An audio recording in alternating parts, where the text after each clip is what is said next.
Hey beautiful people, I am recording from the car, so I hope that my audio is good. Also, I don't have my tripod, so we're holding the camera and hopefully it's not too shaky and it comes out really good. But I am here to record on depression, and what does that look like for a spiritual girly? Because your girl suffers from anxiety and depression. And it's not something like, I don't want to say I have it. I know I have anxiety. I know that the way that my nerves hit before it's time for me to do a thing, there's like regular nerves, like, oh, I don't know what to expect. And then there's crippling anxiety, chest pain, your hands are sweating, and I fall into the latter. But a lot of people think that if you're spiritual, or if you're an earthy girly, or if you like your crystals and manifesting, that you are high vibes all the time. And I am here to tell you that we are not. Check on your spiritual friends. We may not be well. We may hide our depression better than most people, I think, because as healers and spiritual people, we are here to help and guide other people. So it's easier for us to kind of tuck the things that we are feeling, but we experience it, and it's a real thing. Like, we are having a human experience. So as we are here, certain things may arise, right? Like when people say life is going to life. And when you're someone who suffers with depression, you can be smiling and functional and know that, like, by the end of the night, I'm going to be in my bed under the covers. I don't want to talk to anybody. I don't want to eat anything, and just feeling overwhelmed sadness.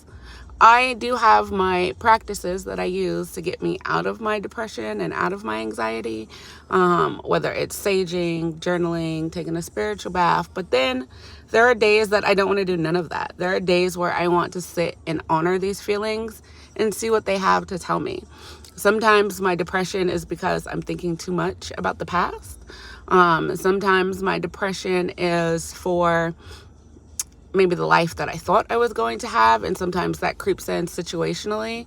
And sometimes depression comes when things are going well, right? Like, this is going so good, I don't want something to interrupt what I have going on.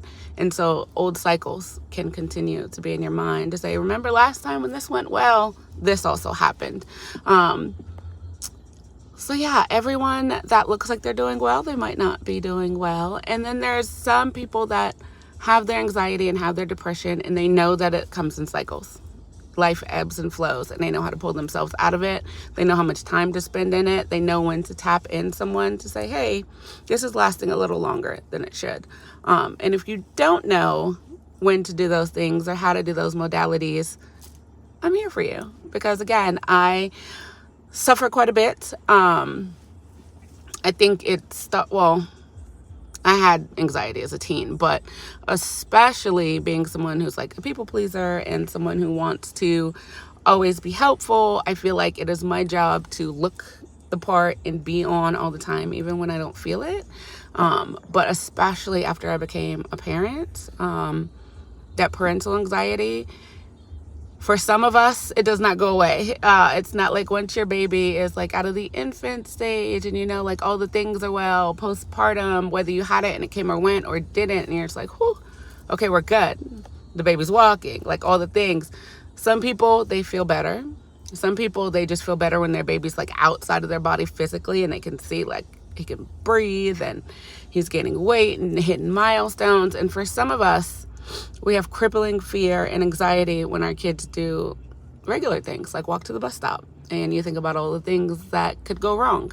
Or if you send your kid off to college like I did for second year, and I'm just worried, you know, I want them to explore and live life, but I also want them to be safe, and not having that control of like, I know where he is at this time. I'm lying a little bit because I do have his location, but I try not to check it all the time. But just knowing that like you instilled the things in your kids and that they're going to be fine. But parental anxiety, I think, spiked my anxiety to another level. And as my kids get older and I'm letting them explore life, that anxiety is kind of becoming a little more intense, especially with my youngest. He's driving now, and that is like a whole nother level of anxiety. So I am here to tell you that if you have anxiety, if you have depression, it is okay. You don't have to be okay all the time.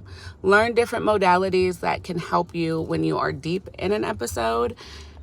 And if you need help with that, definitely send me an email or hit my DMs, and we could talk about how depression shows up for you and different things that you can do to get out of it. Because I firmly believe people say like affirmations are like woo woo. They are, but they can pull you out of an episode by allowing you to affirm and then believe what you were saying.